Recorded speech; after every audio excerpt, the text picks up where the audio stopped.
Everyone, நான் காதம்பரி முருகன். இன்றைக்கி நம்ம என்ன பார்க்க போகிறோம் அப்படின்னு பார்த்தீங்கன்னா, அறுசுவையும் கலந்த ஒரு மாங்காய் பச்சடி. இது ஆக்சுவலாக இந்த வருஷ பருப்பு அன்னைக்கு பண்ணுவாங்க. ஸோ எப்படி பண்ணுறதுன்னு பார்க்கலாம் வாங்க. பண்ணுறதுக்கு மாங்காய் வேணும். ரொம்ப குட்டி மாங்காவாக எடுத்துக்கணும். அப்போ தான் அதில் துவர்ப்பு சுவையும் வரும். இது வேப்பம்பூ கசப்புக்காக. இப்போ இனிப்புக்காக வெல்லம் எடுத்திருக்கோம். காரத்துக்காக மிளகாய் தூள், கொஞ்சமாக தக்காளி. ஸோ வெங்காயம் போடுறோம், தக்காளியும் போடுறோம். இப்போ ஒரு அடுப்பில் பாத்திரத்தை வச்சுட்டு அதில் கொஞ்சம் எண்ணெய், அடுப்பை மூட்டிட்டு பாத்திரம் வச்சுட்டு அதில் கொஞ்சமாக கடலெண்ணெய், செக்கில் ஆட்டின கடலெண்ணெய் ஊற்றிருக்கேன். ஸோ இதுக்கு மேலே ஒரே ஒரு காஞ்ச மிளகாய் இதை போடணும்.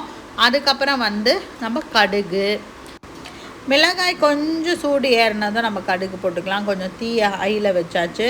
இப்போ கடுகு, அடுத்தது வெந்தயம், கொஞ்சமாக வெந்தயம், நிறைய போடணும்னு அவசியம் இல்லை. அப்புறம் உளுத்தம்பருப்பு, அதுக்கப்புறம் கொஞ்சமாக ஜீரகம், ரொம்ப கம்மியாக ஒரு சிட்டிக்கை போட்டால் போதும். நம்ம ஒரு மாங்காய் தான் வச்சுருக்கோம். ஸோ அந்த ஒரு மாங்காய், அதாவது பிஞ்சு மாங்காவாக எடுத்தோன்னா கொஞ்சம் துவர்ப்பு சுவை அதில் வரும். இப்போ மஞ்சள் பொடி போட்டாச்சு.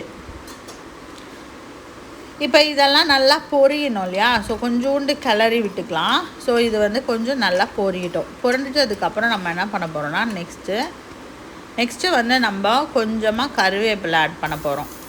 கருவேப்பிலை இல்லாமல் இந்தியன் குக்கிங்கே கிடையாது. ஸோ கருவேப்பிலை கண்டிப்பாக ஆட் பண்ணுங்கள். அதுக்கப்புறம் என்ன பண்ண போகிறோன்னா, வெங்காயம் கொஞ்சமாக, அதாவது பாதி வெங்காயம் தான் ஆட் பண்ணுறேன். நிறைய வெங்காயம் போடணுன்னு அவசியம் இல்லை. கொஞ்சமாக வெங்காயம்.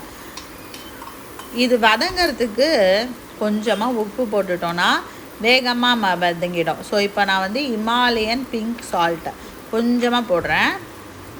அந்த இந்துப்புன்னு சொல்லுவாங்கள்ல, அது போட்டிருக்கேன். தேவைக்கேற்ப உப்பு போட்டால் போதும். ஸோ இது போட்டு கொடுக்கும்போது கொஞ்சம் வெங்காயம் நல்லா வதங்கி வந்துடும்.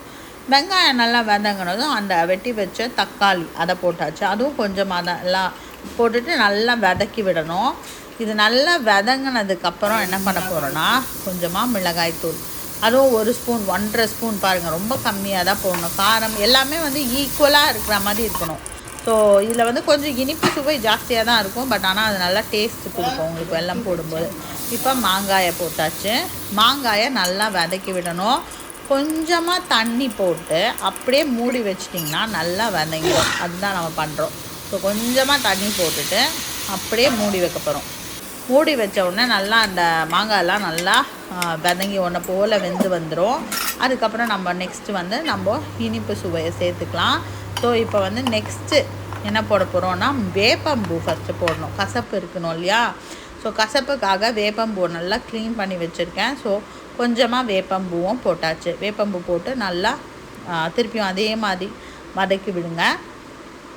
ஸோ இதில் ஆல்ரெடி நம்ம என்னென்ன போட்டிருக்கோம், புளிப்பு சுவை இருக்குது, துவர்ப்பு சுவை ரொம்ப பிஞ்சு மாங்காய், அதனால் இதிலையே துவர்ப்பு சுவை வந்துடுச்சு.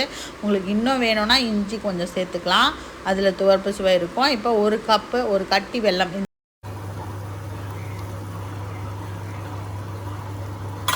இந்த வெல்லம் நல்லா அதாவது ப்ராசஸ் பண்ணாத அப்படியே ஃப்ரெஷ்ஷான வெல்லம்.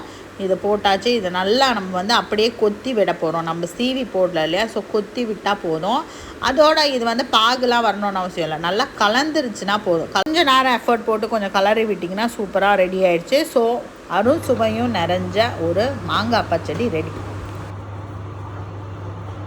இந்த மாங்காய் பச்சடி அறுசுவையும் இருக்கும். ஸோ இந்த மாங்காய் பச்சடி ரொம்ப ஸ்பெஷல். எஸ்பெஷலி தமிழ் புத்தாண்டு அன்னைக்கு நம்ம பண்ணி சாப்பிட்றது ரொம்ப ஸ்பெஷல்.